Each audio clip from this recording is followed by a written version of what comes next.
বিয়েতে অভিষেক এবং জ্ঞানেশ কুমার তীব্র বাদানুবাদ।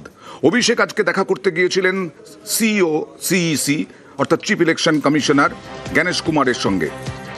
এছাড়াও 9 জন সাংসদ গিয়েছিলেন। সেখানে নাকি আঙুল উঁচিয়ে চিফ ইলেকশন কমিশনার কথা বলেছেন জ্ঞানেশ কুমার। অভিষেক বন্দ্যোপাধ্যায়ের সঙ্গে বিস্তারিত জানবো, প্রতিনিধি মৈত্রীর সঙ্গে কথা বলবো। মৈত্রী, কি ঘটেছে, কি জানা যাচ্ছে, অভিষেকেরই বা কি দাবি? দেখো, অভিষেক বন্দ্যোপাধ্যায় প্রায় সহ তৃণমূলের যে 10 সদস্যের প্রতিনিধি দল গিয়েছিল, তাদের প্রায় 2.5 ঘন্টা বৈঠক শেষে অভিষেক বন্দ্যোপাধ্যায় বেরিয়ে এসে তিনি জানান যে তারা 8 থেকে 10টি বিষয় নিয়ে তারা তাদের বক্তব্য তারা জানিয়েছেন, তারা ইস্যু রেজ করেছেন এবং একই সঙ্গে তারা এই ইস্যু রেজ করার সঙ্গে সঙ্গে কিন্তু তাদের যখন কথা বলছিলেন সেই সময় জ্ঞানেশ কুমার বারবার তাদেরকে আটকান এবং একটা সময় তিনি তার ধৈর্য হারিয়ে ফেলেন এবং আঙুল উঁচিয়ে কথা বলতে থাকেন এবং সেই সময় অভিষেক বন্দ্যোপাধ্যায় তাকে থামিয়ে দিয়ে বলেছেন যে তিনি নমিনেটেড হলেও যারা এই মুহূর্তে উপস্থিত আছেন, যেখানে অভিষেক বন্দ্যোপাধ্যায় সহ অন্যান্যরা, তারা প্রত্যেকে জনপ্রতিনিধি এবং প্রত্যেকেই কিন্তু নির্বাচিত জনপ্রতিনিধি। ফলে তাদের দিকে যেন আঙুল উঁচু করে যেন না দেখেন, না কথা বলেন সিইসি জ্ঞানেশ কুমার। বেশ, हम लोग जब बात करना शुरू किए, he started losing his temper. मेरे तरफ उंगली उठाने लग गया। फिर मैंने बोला you are nominated, I am elected. आपका उंगली नीचे करके बात करिए। हम लोग जो यहाँ पे बैठा हुआ है जनता का वोट से चुना हुआ है। बीजेपी के बदौलत खाली आपका एक नोटिफिकेशन का बेसिस पे मैं यहाँ पे नहीं आया हूँ। You are answerable to your masters. I am answerable to the people of my state. आप उंगली नीचे करके बात करिए।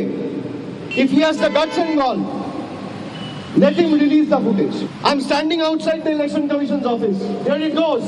Nirvachan Southern Election Commission of India.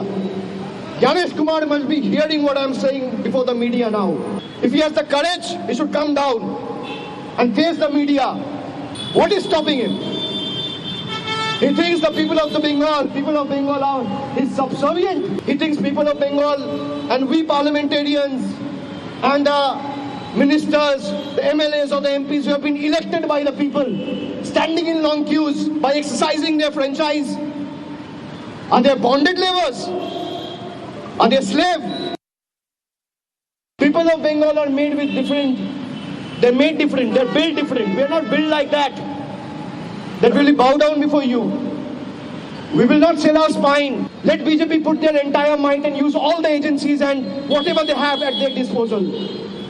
Still, people of Bengal will win the state lock, stock and barrel and defeat the BJP. They have fallen flat on their face in 2012, 2021, 2024. They will fall flat on their face again in 2026. जितना ताकत लगाना है आप लगाओ। आप election commission को लगाओ, आप सीबीआई को लगाओ, आप ईडी को लगाओ, आप इनकम टैक्स को लगाओ, आप पैरामिलिट्री फोर्स लगाओ, आप जुडिशियरी को लगाओ, आप मीडिया को लगाओ। जनता हमारे साथ है। গতকাল যে প্রশ্ন রেখেছিলেন সেই প্রশ্ন অভিষেকের দাবি আজকে নির্বাচন কমিশনের কাছেও রেখেছেন। 1,36,00,000 তালিকা কোথায়? পাল্টা অগ্নিমিত্রা পালের কটাক্ষ।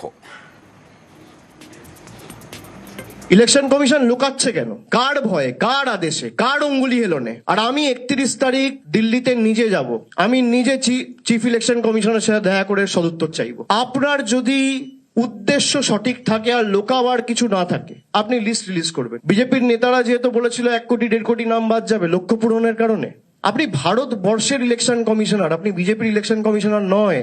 যদি 1,36,00,000 লজিক্যাল ডিসক্রিপেন্সি হয়, লিস্ট রিলিজ করুক।